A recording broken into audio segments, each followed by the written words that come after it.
In this week's edition, Why Are You Naked? The continuing story of my adventures in the men's locker room, but they're not even vaguely erotic. So, on the YMCA in Salisbury has been under construction for about 4 or 5 months, and there are construction guys just walking around all the time. And in the men's locker room, there are also, big, fat, naked white guys walking around all the time, and I'm one of them. Recently, I was walking through the locker room, and I nearly bumped into this guy who was wearing a hard hat, and he was just from Construction Guy Central Casting. He had the big bushy mustache, and he had the yellow hard hat on, and we just kind of locked eyes for a second, and I wanted to say something clever to him, like, "Boy, this is a great job," or "Can you do my back?" or something like that, but I figured he probably would then beat me to death with his hammer. It's time for the Todcast. You're listening to the Happy Hour Todcast, presented by GoodCleanFunLife.com. Find us on iTunes by searching GCFL and subscribe today.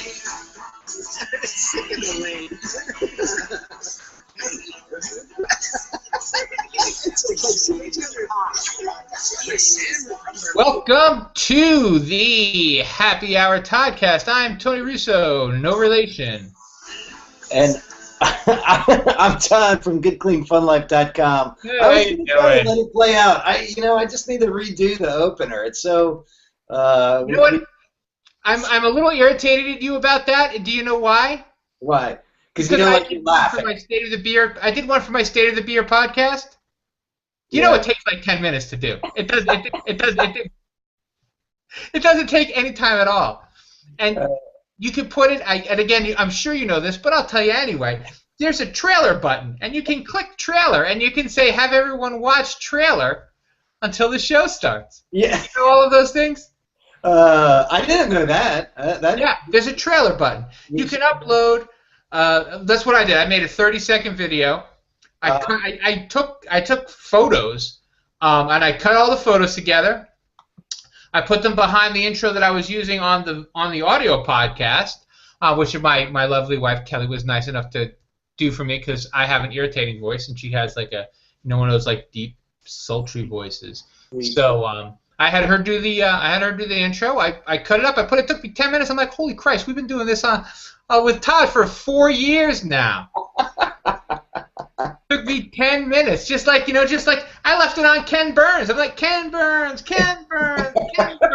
podcast, pow. And then you just come, and then you come right in. Yeah, all right. I'm definitely going to do that for next month. 2 weeks. 2 weeks. And so, speaking of 2 weeks, the Burley Kickoff has begun. It was all over the Facebook last night, and are you getting ready to go out to the party for it tonight? Is that going to still happen? Yeah. So the idea that we came up with, we had the exclusive members of the militia were sent an email, and basically it was a nice thing. We wanted to introduce it to them first because they're the people who are supporting. Beers and beers at a time. They're the ones who are in there. They're the regulars and that sort of thing. And we wanted to give them first crack at seeing the project that we put together, not because we wanted to, ring them for another $10 or $100, but because we wanted to let them take a little bit of ownership in it and hopefully go out and spread the word and educate them a little bit. So Brian and Nikki and the crew over there, we shut down the tavern for an hour, basically 2 hours, and we tried to make it special for them. We brought there were about 65 people who showed up. It was RSVP only. You had to be there at 8 o'clock sharp, and we brought everybody in through the back door. And that's just. I don't know. I think that's kind of a big deal for. I mean, I still walk in the front door even when I'm going to see Brian for business. Right. Like it's a little bit of, specialness there, and brought them in, talked about the new brew house, kind of gave a quick overview of things, and then brought them out into the tap house where we sat. We talked a little bit more. We showed the video and we showed the website on Kickstarter. Tried to answer some questions about the whole process and that sort of thing. And yeah, it was a go. So from 6 o'clock last night was the soft launch, and then this morning was what was meant to be the media blitz campaign and all of that good stuff. So. Now, I'm sorry. Did you say 8? Would you mean 8 in the morning, or was it 8 p.m.? 8 p.m. 8 p.m. last night. Oh, all right. I was confused. Yeah. So today's like the first official launch day. I mean, we pushed the button yesterday. I see. So that we could show the militia members all on board. Yeah. And how did it go over? How's it gone over so far? Well, it's gone over great. In fact, I'm going to go ahead and show you. Awesome. The the quick and easy thing. Actually, we'll do this as a little bit of a tutorial, because we had a lot of people who showed up who were unsure of how and exactly what to do.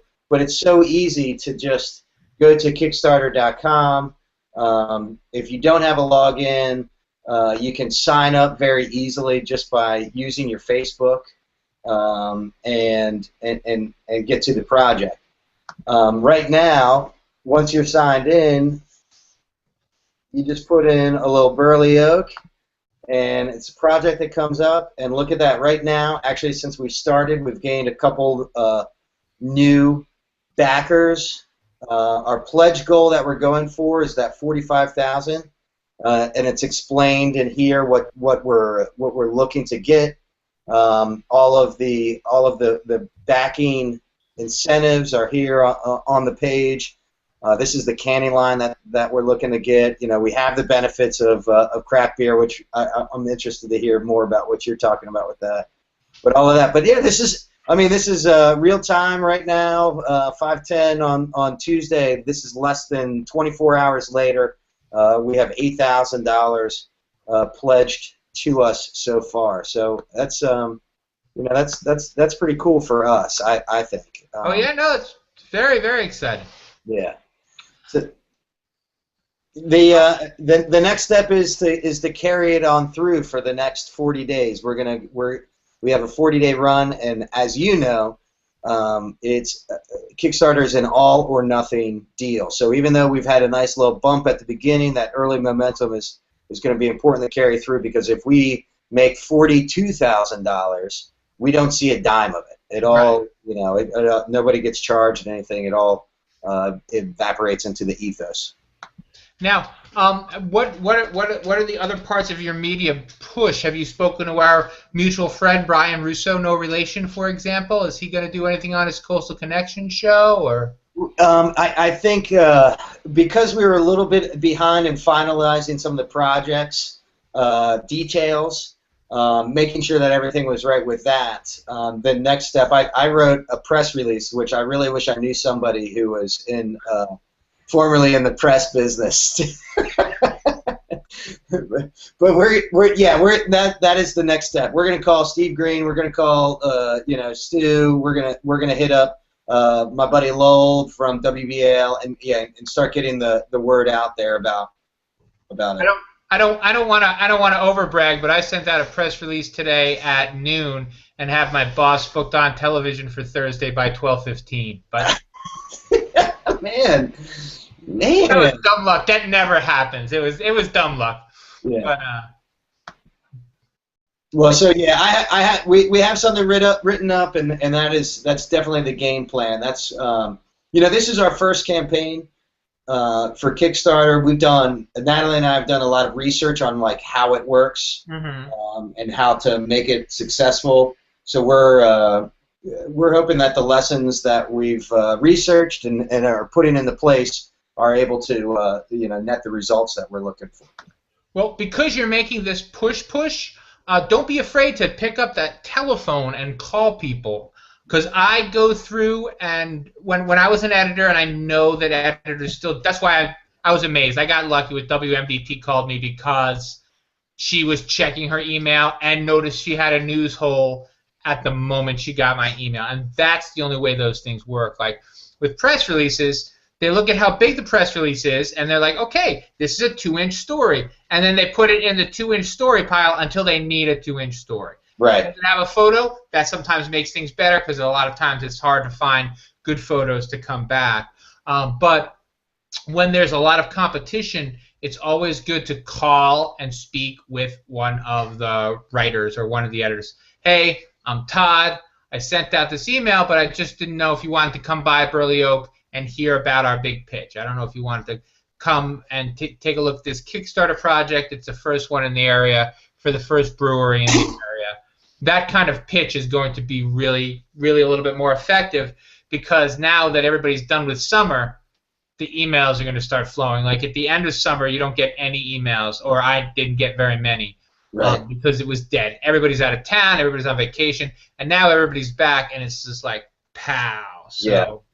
Well, and so the email with the follow-up call, it's funny. One of the things that we had mentioned to our the fans and the followers, and even we had a little powwow with all of the staff. Actually, here, let me show you. Look at this nice little swag that will be available to donors, and only to donors, pledgers.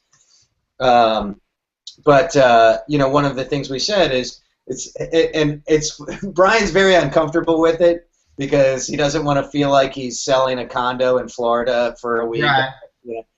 But I said you have to think about 5 people that are in your circle of friends and not in everyone else's circle of friends who you can email directly and tell them about the project and what's going on with it and that sort of thing. So just to be able to, to really reach out to people specifically, and then of course my job is going to be hitting up the media specifically to do the same. So yeah, we kind of have that. We already have post or updates to keep things rolling along and that sort of thing.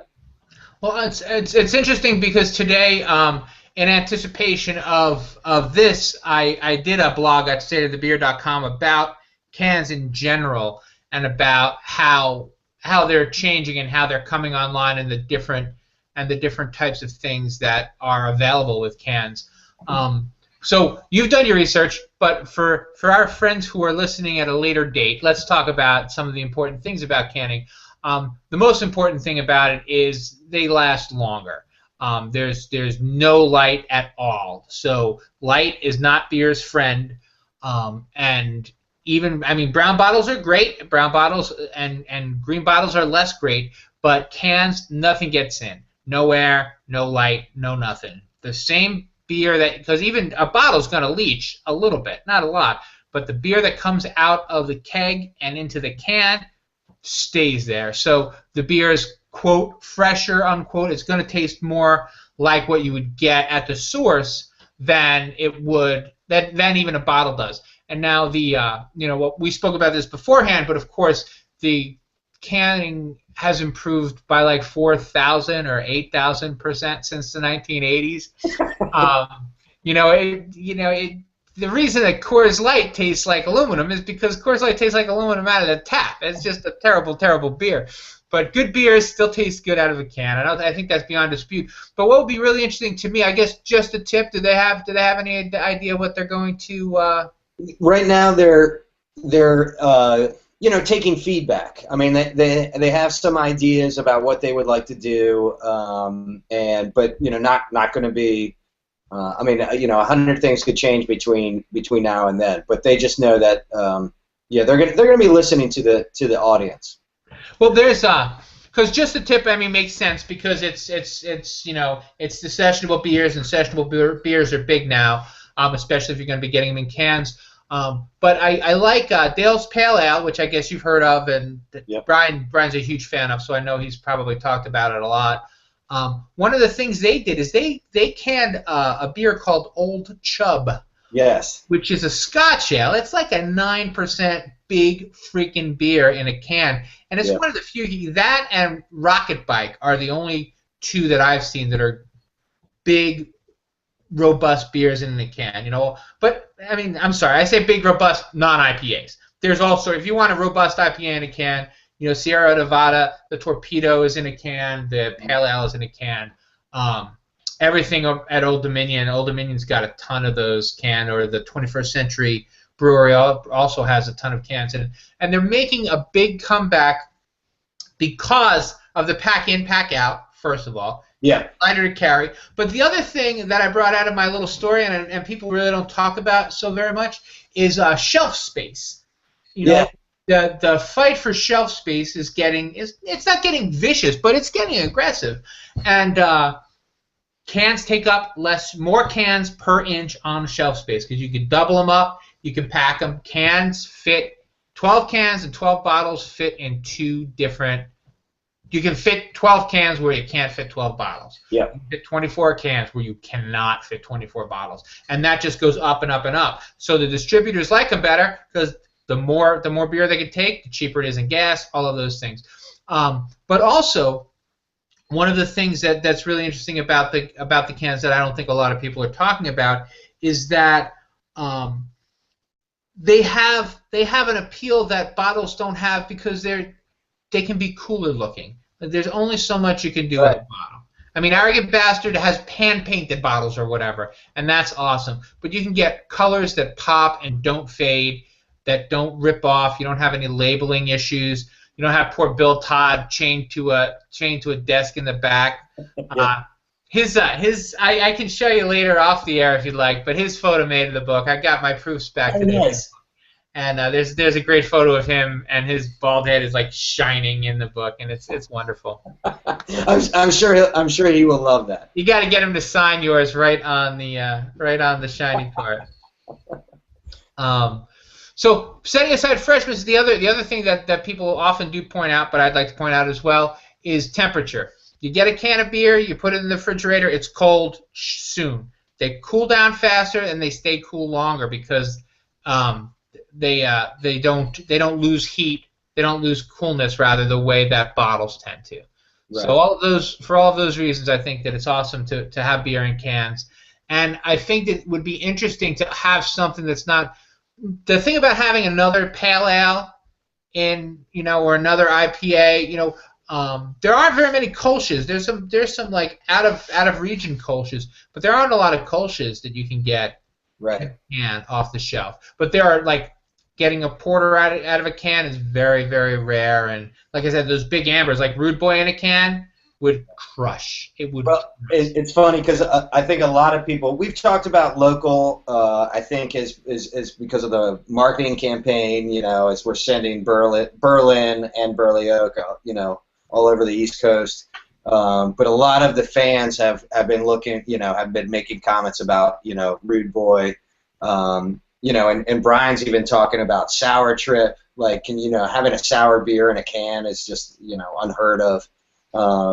But I think it will remain to be seen. I think we'll go with a popular favorite initially, and then actually, as I should mention, as part of the campaign, we're hoping actually to beat our number, and if we get close to beating our number, we're going to roll out what are considered stretch goals, and the stretch goals are going to be to buy the next round of cans, because it costs about $12,000 to get, the bulk of cans, created, labeled, and all of that set and ready to put beer in. So if we get close to it, we're going to start pushing some stretch goals to get basically the next beer. So, get people excited about what's going to come out. So it's not just one run of the next, and you don't know what's going to happen. So, yeah, that's we got it pretty well laid out. Hopefully, so. Very, very, very exciting. And also exciting, so I told you I got the proofs for my book today. I got that, not the cover. I haven't seen the cover yet. It's killing me. Yeah. But I did get the proofs of the photos that made it, and all the photos that I thought were going to make it made it. But I also got the cover copy, and this is the blurb on the back of a book. And now I don't write this. I don't get to write this. I can yay or nay it. But in my yaying or naying it, I'm just making somebody miserable, because I can just say, well, can we change it to this? And it's like arguing with a marketing person. There's no point. People who buy books know that for some reason the law is that cover copy is sometimes not what you would like. So this isn't awful. It's not my favorite, but it isn't awful. Would you care to hear it? I would, absolutely. Okay. So the call out, I knew I wasn't going to get away without Sudsy, and I didn't. So the call out, which is the big print like across the top of the book, of the back of the book, will say, raise your glass to the Sudsy story of brewing by the bay. Yeah.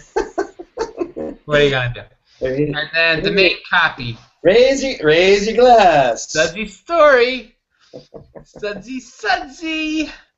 And so the main copy, what it'll say on the bottom, and this is actually pretty good. I have a couple issues with it, but nothing I'm going to take huge issue with. It says, when Great Britain levied heavy taxes against the colonies, the Eastern Shore's first beer geek, John Beale Bordley, swore off English ales and set his substantial estate to perfecting his own home brews. It would take another 200 years and a revolution of a different kind to bring production brewing back to Maryland's Eastern Shore. In 1989, Wild Goose bore the gospel of drinking local to Cambridge before falling victim to the first craft beer bubble. The next wave of high gravity harbingers, like Eastern Shore Brewing, Burley Oak, and Evo, fought to change collective palates and legislation, allowing them to serve up their frosty pints. Nice. Beer bard and blogger Tony Russo taps into this full-bodied history while introducing the region's newest batch of bold brewers. Full-bodied history. Full-bodied history. There you go. Frosty pints. That's great. It's cool. I got to admit, it's cool. It's a little flattering. It's cool. I think part of that too. I mean, I've never had it. Part of it too is, they're probably able to take a little bit of liberty with it because they don't want it to sound like you wrote it. I mean, right, if you had written it, it would be entirely different, even if you weren't trying to sound like yourself. Yeah, no, I couldn't. I've been actually kind of worried about that because they didn't ask me for any back cover copy, and I'm like, I hope they do that because I can't write. I can't be like, read this book because wacky, wacky, wacky, you know. Well, and that was the other thing. They killed my wacky bio. Yeah. But then they resurrected it. They had to send a bio. I submitted my bio. I submitted Kelly's bio, and my bio is the same bio I always use. Writing is better than making lattes, but just barely, kind of thing. And Kelly had to write one, and she was having trouble, so she said, let me. So she asked me to help her write it. So what I said is, Kelly Russo takes pictures, so when she comes to your house, make sure you screw yours to the wall. That's ridiculous. And they said, well, that's not really appropriate for Amazon. So they wrote a nicer one for Amazon, but then for the book, they're letting me keep it, which makes me happy. Oh, fun. That's going to see the light of day. Because I think that's a better insight into the kind of writing you're going to get from me rather than... Right. Than full-bodied history. Yeah. Heady. Actually, I had heady history. I had Sudsy story. Sudsy story is full-bodied history. That's fun. So that's really neat. The first one out and be on the cover. Yes. And in Burley Book News, I'm just about finished with Chapter 16. I finished Chapter 15 today, and which ended with Aaron coming on board, and now Chapter 16 is just a brief summary. The problem, what's a little intimidating about it, is now I have to, there's no more fun and game. I got to end it now, right? It's no more, I'm working on this book and you'll never get to see it. No, I got to end it now. I mean, I have 8,000 words to close out the book, and I don't know which 8,000 I will choose. Well, you have a full capacity of all of the words that there are. So yes, all of the words are out there, and they're waiting for me to use them. So that was my week so far. I had a little trouble with the police. I'm actually going to make a huge freaking deal about it, so I don't want to blow it here. Because I'm going to see if I can get, I don't know, marches in the street, fire bombings, whatever it takes. Right. Older white male taken advantage of by the police. The man is keeping me down. He's keeping you down. I think that story's got legs. I'm pretty sure. Yeah, I think we're gonna see if we can get the police chief to resign and disgrace, all of those things. I'm like so gut-wrenchingly, like, I can't function. And if I can ever focus this anger, that would be awesome. It'll just be a sight to behold. But that does it for this week for me. How about you? Yeah, no, that's nothing. I got nothing. All right, well, may Todd give you the sense to live in a small town. We'll see you next week at Happy Hour. For more, go to goodcleanfunlife.com for podcasts, event calendars, articles, and more. Call or text us at 703-828-GCFL.